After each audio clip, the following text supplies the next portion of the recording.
The universe is made out of energy. It's not made out of matter. And then I say, well, what does the quantum physicists call this energy that the universe is made out of? I say, well, they call it the field. I say, what's the definition of the field? I love this. Invisible moving forces that influence the physical world. I go, my goodness, that's the same definition as spiritual that's used for spirit. I go, yes. Quantum physics, emphasizing the invisible field as primary to the physical world, is essentially reiterating the statement of the spiritual people who talked about the invisible forces shaping our physical existence. And so, by definition, science, the new science of quantum physics, is bringing us back into alignment with the spiritual reality. Consciousness is creating our life experiences. Well, that sounds New Agey. I go, no, this is not New Agey. This is the primary principle of quantum physics. We are creators. This is a fact. In fact, quantum physics says that, but now let me add one other fact. Epigenetics says the same thing, because epigenetics says your consciousness is controlling your behavior and your genes. And so it's time to stop for a second and recognize, where is your consciousness?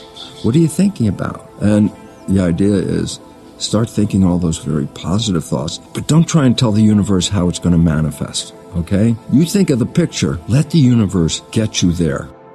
Your thoughts are not contained in your head. Your thoughts are broadcast to the field just like a radio broadcast. What if I, as an individual, have a thought that says, let's have peace in the world? And I broadcast out there in the street and I say, let's have peace. And I look around, it's like, where's the peace? I don't see the peace. Each of us is broadcasting. If you get enough people to have the same thought, that broadcast is amplified. Each of us has a small power, but if you put 1,000 people with the same thought, 10,000, 100,000 people with the same thought, you are broadcasting a most powerful thought, not just in your body, but out in the field. I'll give you this most wonderful quote from Albert Einstein. The field is the sole governing agency of the particle. Particle is the material realm.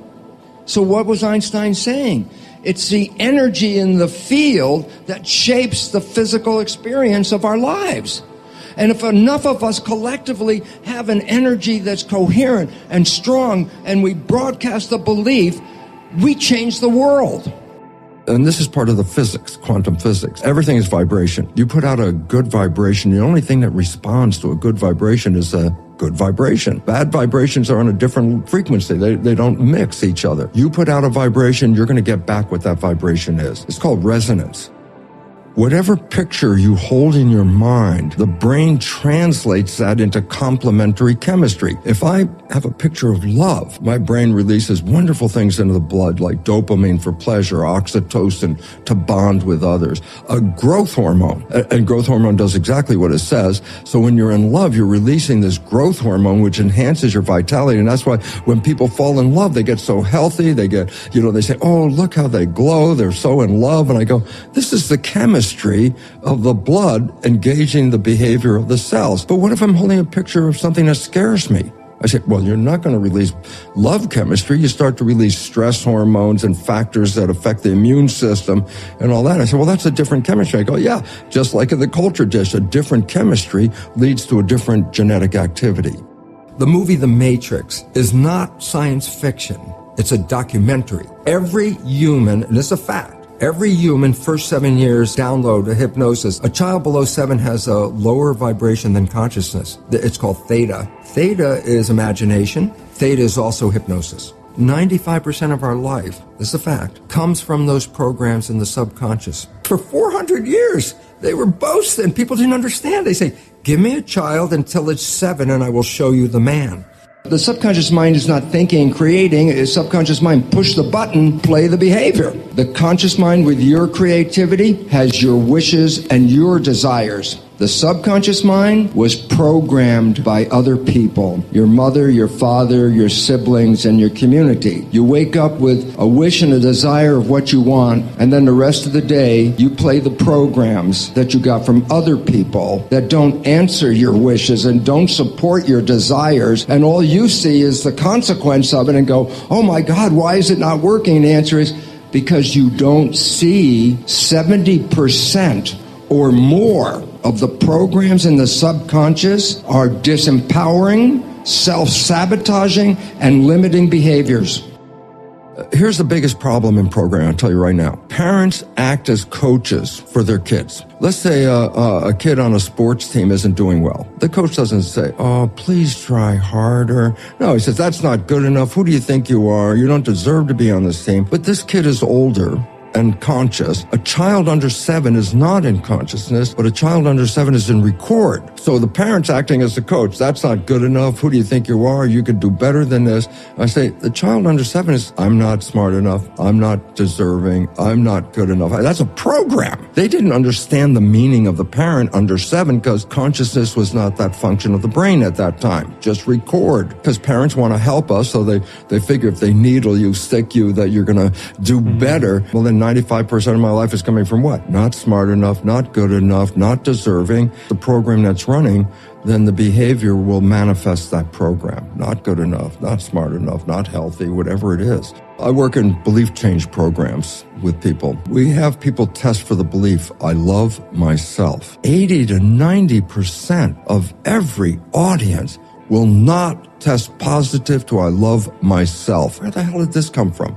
Well, the first thing is this, being criticized as a child because you downloaded the criticism. Not good enough, not smart enough, not lovable, whatever the parents were trying to help you get better. They made it worse because they put those programs in. If you can't love yourself, then you can't accept love. Someone says they love you and you have a mind, I'm not lovable. Then you look at them and go, well, obviously you have no quality control. I know I'm not lovable. What are you saying? And you'll push people away and then nobody will be there. And then guess what? You say, see, I'm not lovable. Nobody's here. But you didn't realize you were responding to that. The brain is a computer, the most powerful computer that humans have ever experienced. But it has parallels to computers. And number one is this. In the old days, when you would buy a computer before they put the programs in, you could bring it home, brand new computer, plug it in, push start, boots up, screen's on, and I say, do something. And people, well, no, I can't do anything. So you got a brand new computer. Now, first, you have to put programs into a computer before you can use that computer. The brain of a human is the same thing. The subconscious is 1,000,000 times more powerful, a computer, than the conscious mind. So I say, you're going to take this little small conscious mind and try to run the bigger computer. It's like, that doesn't work. Let go of the control. Focus on what you want, but don't try and tell the universe how it's going to happen. Every night when you go to bed, your brain is operating in theta. Well, theta is hypnosis. So I say, what can you do? And this is the old story. You've heard people do it. You put a pair of earphones on at night. You play a program that you want to be true in your life. The moment you fall asleep, the conscious mind shut off, but the subconscious mind is now in record theta. So whatever is coming through the earphones at that moment after you fall asleep, you don't hear it, but the subconscious mind is hearing it and downloading it in a state of theta. The first way of changing a belief system is to get into theta. And this is called self-hypnosis. Put the earphones on, play the program. When I started to apply the new science and rewrite the subconscious so it supported me rather than the programs of limitation or disempowerment that we get from our parents and our community as children, which almost all of us get. When I put in the new programs, all of a sudden I started to find, my goodness, my life completely turned around. All wonderful things started happening in my life. I was healthier. I haven't been to a doctor in 20 years. I don't need that. I don't take any of their drugs. Why? Because most of the illness is just from the stress of not living in harmony.